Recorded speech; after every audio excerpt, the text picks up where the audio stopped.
da yawa 'yan takararmu wallahi ba kauna muke nuna musu ba, in giza mai kan turuwa muke musu.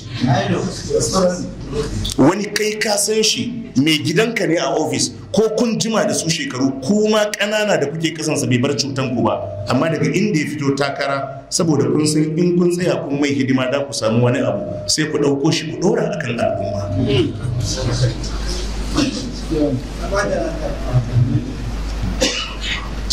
Annabi ya ce inni araka da'ifan. Abu Dharr ya ce kana da rauni, ba za ka iya shugabanci ba, ba maganan ka shugabanci jama'a ba. La ta'amaranna ithnain, ya ce ko mutum biyu karka yadda a ce kai ne shugabansu. Wala tawallayanna malal yatim, karka yadda kuma a dauki kudin maraya a baka ka rike, domin an jima kadan yana ganin wanda bai da galifu zai dauka ya bashi.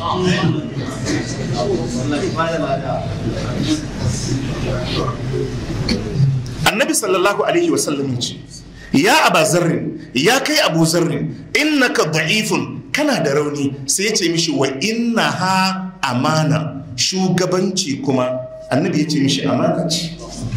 Amana ce, amana. Wadda ba shi da amana zai iya rike amana? Wadda ba shi da amana ba zai iya rike amana ba. Wadda ba shi da amana ba zai iya rike amana ba. Ko zai iya rikewa? Annabi Muhammad sallallahu alaihi wasallam ya ce wa innaha amana, ya ce shugabanci amana ce. Wadda ba shi da amana zai iya rike ta? Wa innaha yawmal qiyamati kizyun wa nadama. Annabi ya ce shugabanci a ranar alkiyama, annabi ya ce kaskanci ne da nadama, kaskanci ne da ɗan da na sani. Annabi ya ce in ka karba ma, annabi ya ce ranar alkiyama a gaban jama'a za a walakanta ka, a tozarta ka.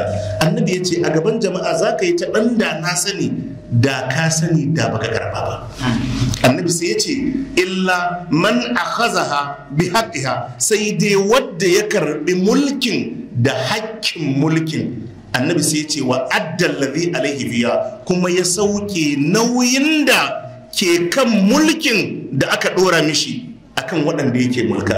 Annabi ya ce wadda ya cika waɗannan sharuɗa guda biyu, annabi ya ce shine ba zai walakanta ba a ranar alkiyama.